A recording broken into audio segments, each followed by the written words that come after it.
Assalamu alaykum wa rahmatullah wa barakatuh, chers frères et sœurs en islam. À l'heure où le monde s'éveille, il existe un moment sacré que beaucoup négligent, le Fajr. Ce n'est pas seulement une prière, c'est une rencontre intime avec Allah, un souffle de lumière avant le tumulte du jour. As-tu déjà ressenti que ton âme cherche quelque chose de plus profond? Pourquoi certaines épreuves nous touchent-elles si fort, comme si elles venaient réveiller une vérité enfouie? Et si une simple récitation pouvait transformer ton matin en source de bénédiction? Dans cette vidéo, tu vas découvrir un verset coranique recommandé par Dr Zakir Naik à réciter 11 fois après le Fajr. Ce verset est une clé spirituelle, une invocation puissante qui peut ouvrir les portes de la paix intérieure, de la protection divine et de la baraka. Allah dit, et quiconque place sa confiance en Allah, il lui suffit. Sourate At-Talaq, 65.3. Abonne-toi à Lumière de l'Oumma, aime, commente, partage. Cette vidéo n'est pas un hasard. Elle est une lumière envoyée par Allah pour toi. C'est une mission divine. La puissance du Fajr comme moment spirituel. Le Fajr, première prière de la journée, est bien plus qu'un simple acte rituel. C'est une rencontre intime avec Allah, un moment suspendu entre la nuit et le jour, où le voile entre le monde visible et l'invisible semble s'amincir. C'est à cette heure que les anges descendent, que les bénédictions se multiplient et que les cœurs sont plus réceptifs à la lumière divine. Le prophète a dit « Les 2 unités de prière du Fajr sont meilleures que le monde et ce qu'il contient. » Muslim. Ce hadith seul suffit à comprendre la grandeur de ce moment. Spirituellement, le Fajr est une renaissance. Se lever avant le lever du soleil, dans le calme absolu, c'est faire le choix de commencer sa journée avec Allah. C'est dire à son âme « Je t'élève avant que le monde ne te tire vers le bas ». C'est une discipline qui purifie, qui recentre, qui guérit.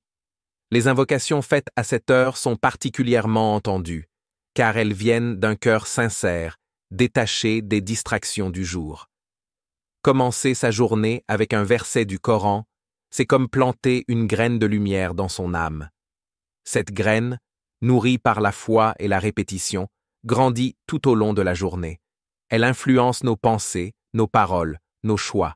Elle devient un bouclier contre les tentations, une source de paix face aux épreuves. Le Fajr est donc un moment stratégique pour l'âme. C'est là qu'elle se fortifie, qu'elle s'oriente, qu'elle s'illumine. Dans la tradition islamique, les heures avant le lever du soleil sont appelées as-sar, un temps de veille spirituelle. C'est le moment où les saints, les pieux, les chercheurs de vérité se lèvent pour invoquer, pour pleurer, pour se rapprocher d'Allah. C'est un moment de solitude sacrée où l'on peut parler à Allah sans masque, sans bruit, sans distraction. Le Fajr est aussi un moment de gratitude. En se levant, on remercie Allah pour la vie, pour la foi, pour la possibilité de recommencer. Chaque matin est une nouvelle page, et le Fajr est l'encre spirituelle qui permet de l'écrire avec beauté. C'est une opportunité quotidienne de se reconnecter, de se purifier, de se recentrer. En somme, le Fajr est une porte vers le divin. C'est un moment où l'âme peut respirer, où le cœur peut s'ouvrir, où la lumière peut entrer. Celui qui comprend la puissance du Fajr ne le rate jamais, car il sait que c'est là que commence la vraie vie. 2. Le verset recommandé et son impact. Le verset recommandé par Dr Zakir Naik est tiré de la sourate At-Tawbah, verset 129. Hasbi Allahu la ilaha illa huwa, alayhi tawakkaltu, wa huwa rabbul arshil azim. Ce verset est une déclaration puissante de confiance absolue en Allah. Il signifie « Allah me suffit. Il n'y a de divinité que lui. En lui, je place ma confiance, et il est le Seigneur du trône immense. » Ce verset est un refuge. Il est souvent récité par ceux qui traversent des épreuves, qui cherchent la paix, qui veulent se libérer de l'angoisse. Il apaise les peurs, car il rappelle que rien ne peut atteindre celui qui est sous la protection d'Allah. Il renforce la foi, car il recentre le cœur sur l'unique.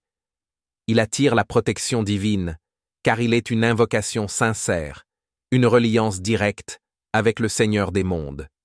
Dr Zakir Naik insiste sur la récitation de ce verset 11 fois après le Fajr, car c'est à ce moment que l'âme est la plus pure, la plus réceptive. Ce verset devient alors une armure spirituelle pour la journée. Il protège contre les pensées négatives, les influences néfastes, les tentations. Il installe une paix intérieure qui ne dépend pas des circonstances extérieures. Ce verset est aussi un rappel de la grandeur d'Allah. Il est le Seigneur du trône immense, ce qui signifie qu'il est au-dessus de toute chose, qu'il contrôle tout, qu'il est capable de tout. En récitant ce verset, on affirme sa soumission, sa confiance, son abandon total à la volonté divine. C'est un acte de foi, mais aussi un acte de guérison. Dans la tradition islamique, ce verset est utilisé dans les moments de détresse, mais aussi dans les moments de gratitude. Il est universel, car il parle à toutes les âmes, celles qui souffrent, celles qui espèrent, celles qui aiment. Il est un rappel que nous ne sommes jamais seuls, que nous avons un protecteur, un guide, un Seigneur. Réciter ce verset chaque matin, c'est comme signer un pacte avec Allah. Je te fais confiance. Je te confie ma journée, mes pensées, mes choix. C'est une pratique qui transforme, qui élève, qui purifie. C'est une lumière dans l'obscurité, une force dans la faiblesse, une paix dans le tumulte. 3. Pourquoi 11 fois? La symbolique spirituelle. Le chiffre 11, dans la spiritualité islamique, n'est pas un hasard. Il est souvent associé à la constance, à la régularité, à l'ouverture des portes invisibles. Répéter un verset 11 fois, c'est entrer dans une dynamique spirituelle qui dépasse la simple récitation. C'est créer une vibration, une fréquence, une énergie qui enveloppe le cœur et l'âme. Dans le Coran et les hadiths, certains nombres reviennent avec insistance. 3, 7, 11, 33, 99. Ces chiffres ont une symbolique, une sagesse cachée. Le chiffre 11 est souvent utilisé dans les pratiques spirituelles pour renforcer l'intention, pour stabiliser l'énergie, pour créer un rythme sacré. Il est juste assez élevé pour marquer l'effort, mais assez accessible pour être intégré dans une routine quotidienne. Répéter un verset 11 fois, c'est aussi une manière de méditer. Chaque répétition permet de descendre plus profondément dans le sens, dans la vibration, dans la connexion. Ce n'est pas une récitation mécanique, c'est une immersion. L'âme s'imprègne du verset, le cœur le ressent, l'esprit le comprend. La répétition crée aussi une mémoire spirituelle. En récitant chaque jour ce verset 11 fois, il devient une partie de nous. Il revient naturellement dans les moments de doute, de peur, de joie. Il devient un réflexe, une source, une lumière intérieure. Le chiffre 11 est aussi lié à la dualité. 1 plus 1.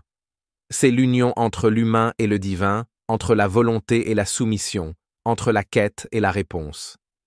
En récitant ce verset 11 fois, on affirme cette union, cette reliance, cette harmonie. Enfin, la répétition est une preuve de sincérité.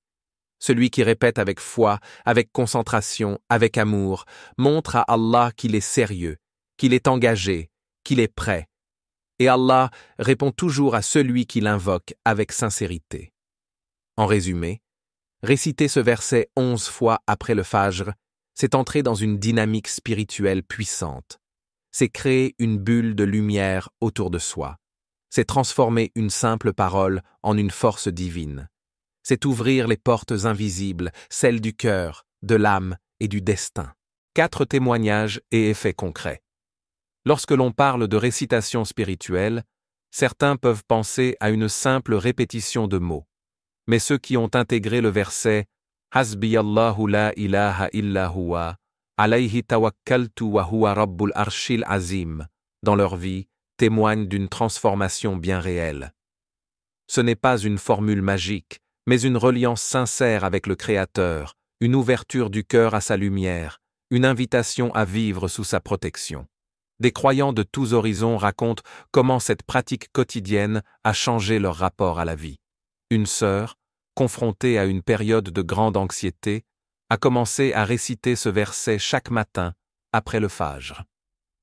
En quelques jours, elle a ressenti une paix intérieure qu'aucun médicament ne lui avait apportée.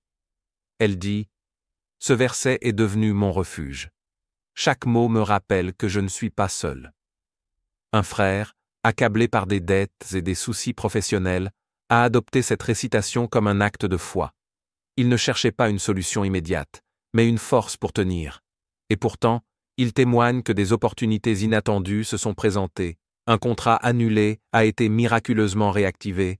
Un ami perdu de vue lui a proposé une aide financière sans qu'il ne demande rien. Il dit « Ce verset m'a appris à lâcher prise, et Allah m'a répondu. » Ces témoignages ne sont pas des exceptions. Ils sont le reflet d'une vérité spirituelle. Quand le cœur s'abandonne à Allah avec sincérité, les portes s'ouvrent. Pas toujours comme on l'imagine, mais toujours avec sagesse. Ce verset agit comme un miroir. Il reflète notre confiance, notre foi, notre patience.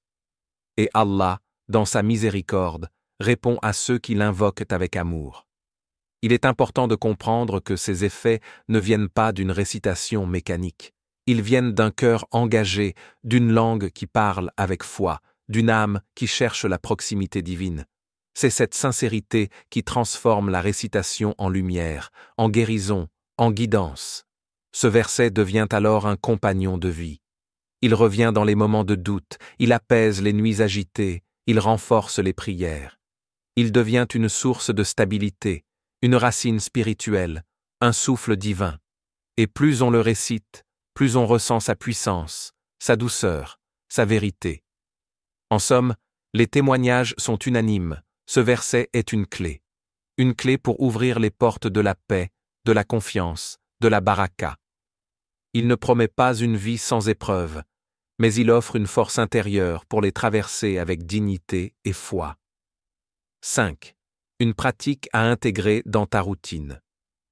Dans un monde où tout va vite, où les distractions sont nombreuses, où les âmes sont souvent fatiguées, il est essentiel de créer des rituels qui nourrissent l'esprit.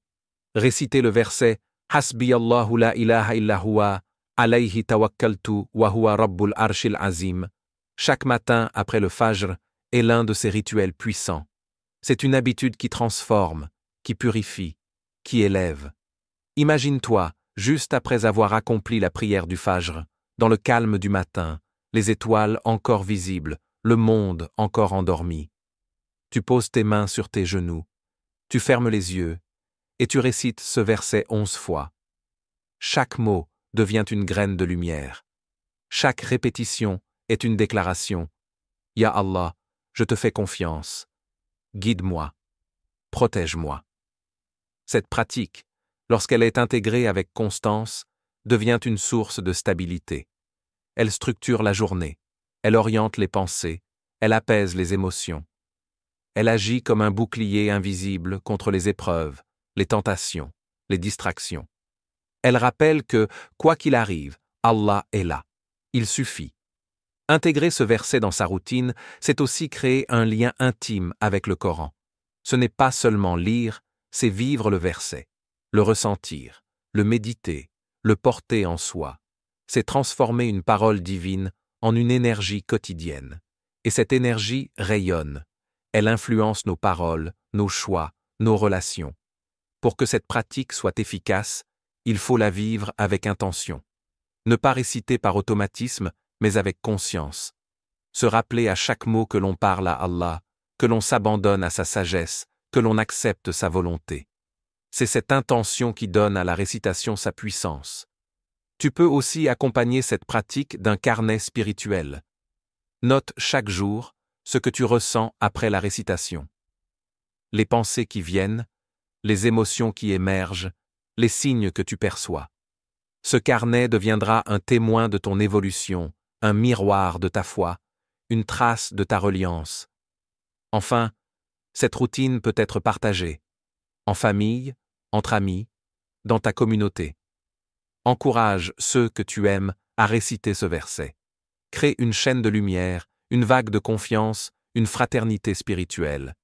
Ensemble, vous grandirez dans la foi, dans la paix, dans la proximité avec Allah.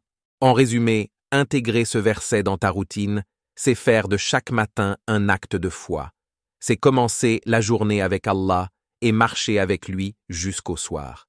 C'est une habitude qui ne prend que quelques minutes, mais qui peut transformer toute une vie. Chers frères et sœurs, cette vidéo est une invitation à faire du Fajr un moment sacré, à réciter ce verset avec foi et à laisser Allah illuminer ta journée. Abonne-toi à Lumière de l'Oumma, partage cette lumière autour de toi et intègre cette pratique dans ta vie quotidienne. Elle peut devenir ton secret de paix, ton souffle de sérénité. Merci d'avoir ouvert ton cœur à cette parole. Que la paix d'Allah t'accompagne dans chaque pas, dans chaque souffle, dans chaque prière. Allah dit, « Ceux qui ont cru et dont les cœurs se tranquillisent à l'évocation d'Allah. N'est-ce point par l'évocation d'Allah que se tranquillisent les cœurs ?» Sourate Ar-Ra'd 13-28. Amin.